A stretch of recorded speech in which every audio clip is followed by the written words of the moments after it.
হাদরতিল মাহবুব আহমদ রাসূলুল্লাহ। অনেকের বক্তব্য কি যে প্রিয়াশা নিজের স্বার্থ রক্ষা করার জন্য বক্তব্য দিয়েছে, তার নিজের জন্য। বোকা, প্রিয়াশার বক্তব্য যখন আমার কর্ণকুহরে চলে আসছে, সেই রাত্রি আমি সোশ্যাল মিডিয়ায় যে বিবৃতি দিয়েছি, সেখানে আমি বলেছিলাম প্রিয়াশার এই বক্তব্য তার নিজের বক্তব্য না, সে শুধু মুখপাত্র। আমি সেদিন কি বলেছিলাম, এই বক্তব্য প্রিয়াশার না, বিশাল এক গোষ্ঠীর নেপথ্যে থাকার বিশাল এক গোষ্ঠীর বক্তব্য। এই বক্তব্য প্রিয়াশার বক্তব্য যখন গতকালকে সোশ্যাল মিডিয়ায় ভাইরাল হয়ে গেল,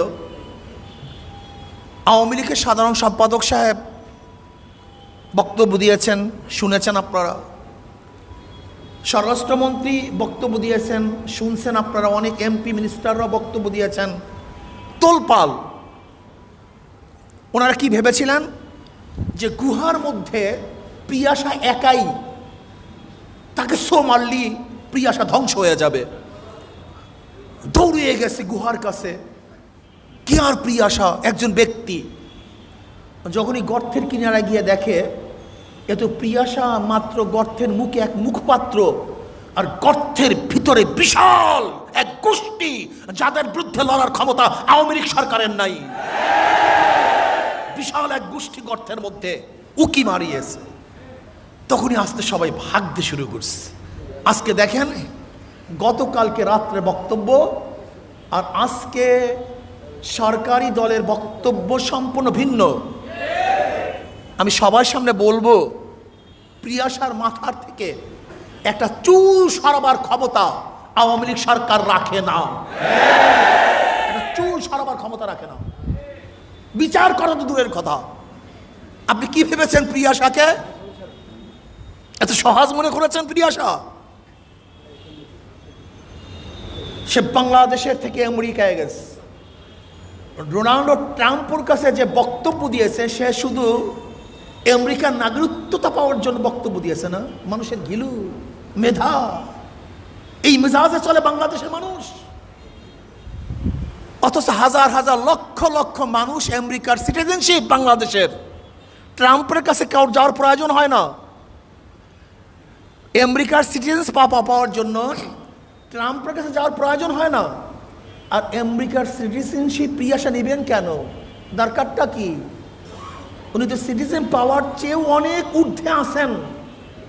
নিজে এক পত্রিকার সম্পাদক, নিজে শিক্ষিত এক এনজিওর প্রধান, তার স্বামী উপি পরিচালক, তার মেয়ে 2 পিস, তারা আমেরিকায় পড়াশোনা করে, এনজিও করে, নিজের ঘর নিজেদের কলহে পোড়াবার কারণে তা দেখিয়ে হাজার হাজার লক্ষ কোটি টাকা অর্জন করেছে। প্রিয়াশা আমেরিকার গোলামি করতে যাবে কেন? সেখানে সিটিজেনশিপ হতে যাবে কেন? কারণটা কি আমাকে বলেন? প্রিয়াশা সিটিজেনশিপ হওয়ার জন্য এই বক্তব্য প্রদান করেন নাই, বরং প্রিয়াশার বক্তব্যের পরে জাগো হিন্দু পেজে ঢুকেন, তারা সমর্থন করেছে প্রিয়াশার বক্তব্যকে। দেখেন হিন্দু বৌদ্ধ খ্রিস্টান ঐক্য পরিষদের সেক্রেটারি জেনারেল সাহেব, তিনিও এই বক্তব্যকে সমর্থন করেছেন। নেপথ্যে তিনি 47-এ বাংলাদেশে কত পার্সেন্টেজ সংখ্যালঘু ছিল, 71-এ কত পার্সেন্টেজ সংখ্যালঘু ছিল, 2011 রিপোর্টে কত সংখ্যালঘু ছিল, ইনি ভাগ ভাগ করে দেখিয়ে প্রমাণ করতে চেয়েছেন প্রিয়াশার বক্তব্য সত্যি।